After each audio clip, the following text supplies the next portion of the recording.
Exodus, Gods and Kings. I thought this would be a good choice for Second Passover, which is this week.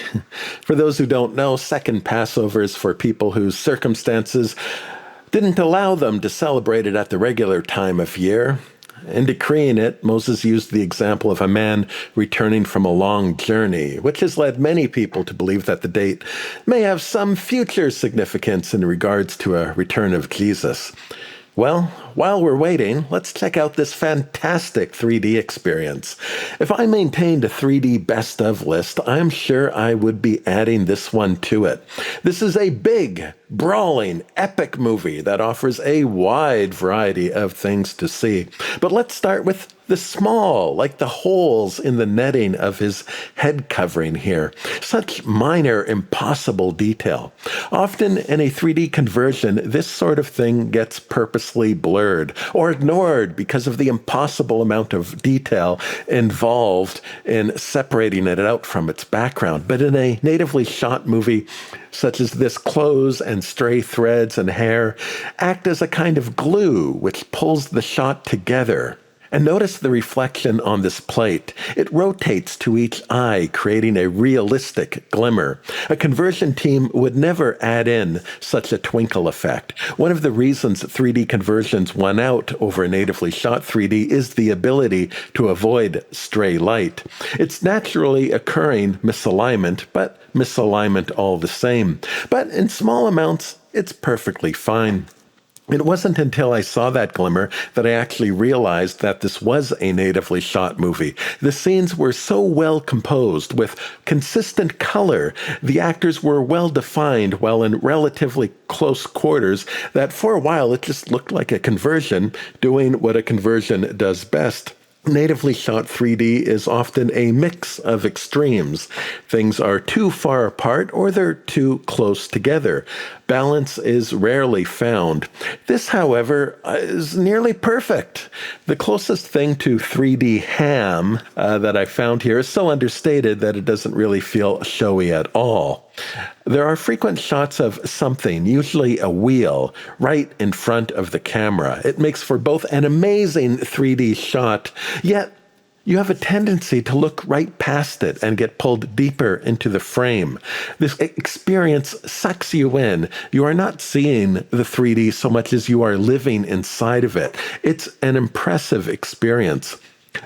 In the Blu-ray package, there's an extra disc with a making-of video that is as long as the movie itself. Here, we learn that Ridley Scott watched his dailies in 3D. Maybe shot in 3D, and we watch in 3D dailies. The editor cuts in 3D, and Ridley will only watch it in 3D. He does not like to watch it. There's no transition. And the editor edited with his 3D glasses on. Takes were selected, shots were paired, edits were made while under the influence of stereo. It's difficult to say, but there may have been dozens, if not hundreds of moments where it was sliced at that particular moment because the depth at that second matched well with the next image. This is about as perfect of a natively shot 3D movie as can possibly be made. If you ever wondered what a pure 3D experience is, this is it. It is never about the 3D, but like the sound and light, stereo gets adopted as a full and equal partner in this production. Now, Exodus used a beam splitter system, 3Ality, which is no longer manufactured, though there are legacy units still rentable. The 3D directors of old could only dream of having such a capable 3D setup. And curiously, once it finally arrived, it largely gets abandoned after just a few years of use. The history of 3D is a fickle one. And like the pyramids themselves, this movie now stands as a glorious testament to a moment in the past where really they achieved a kind of perfection. Now, as I understand, there are some converted elements within this. I have no idea where they are. I imagine they are the effects shots, as sometimes they're cheaper to convert than render a second eye, and sometimes you need a certain type of control to make it blend in, especially if it's just in the background. It doesn't require much separation. Possibly one of the massive storm scenes that we get. Many movies would leave this kind of vista shot as something flat, as big things are not seen in stereo in real life. Thankfully, they decide here to compromise on reality and give us some fun instead. And many of these shots offer a slightly wide view, not quite a God's eye point of view, but still enough to maintain, or rather to make looking into the distance entertaining. But the real star of the show for me was the plague. Plagues never looked so good. Notice how this hailstone bounces off the statue and goes toward the camera. And this hail is practical. Those are real ice balls being shot out of an array of PVC cannons, with that actor standing right there under them, all filmed in 3D. In conversions, these busy weather moments are left largely untouched, and some often blurry 3D effects are layered in to give an illusion of 3D. But here you can follow the trajectory of any particular element. It's a brief shot, but a moment you can rewatch again and again and always find something new in stereo to see. And just as an aside, apparently these are real frogs all on top of her. And as I understand, she was complaining loudly that they could have made it CGI. Story-wise, well, it's a Moses-like story. It sets out to tell somewhat of a secularized version of Exodus, and along the way discovers that even if you explain away all the details themselves still weave together into a miraculous story. And the greatest miracle of all is how well Moses looks for an 80-year-old man. And check out the stereo of these crowd shots here. Oh, there's nothing better than a group of people in a 3D movie. Now, here they make Moses into a brain-damaged, schizophrenic. In addition to the brain injury, another curious addition this movie takes is turning Moses into a kind of guerrilla war leader, making opportunistic military strikes against Egypt. Even some 12 years ago, when I first saw this, I had wondered if that part of the film was intended to represent the present-day Palestinian conflict. Maybe I'm imagining things. I could find no particular discussion of this idea. The eventual punchline, though, is God confronting Moses after his terrorist ideas don't work out, and demands that he steps back and let God be God. The story point may not be biblical, but it's interesting that they chose to keep the biblical theme of lean not to your own understanding when weaving together this drama. I suppose most people of any particular faith would not appreciate having God depicted as an insolent child, though I think the depiction is accurate in terms of how an atheist tends to describe God, a moody, chaotic, and untrustworthy mess.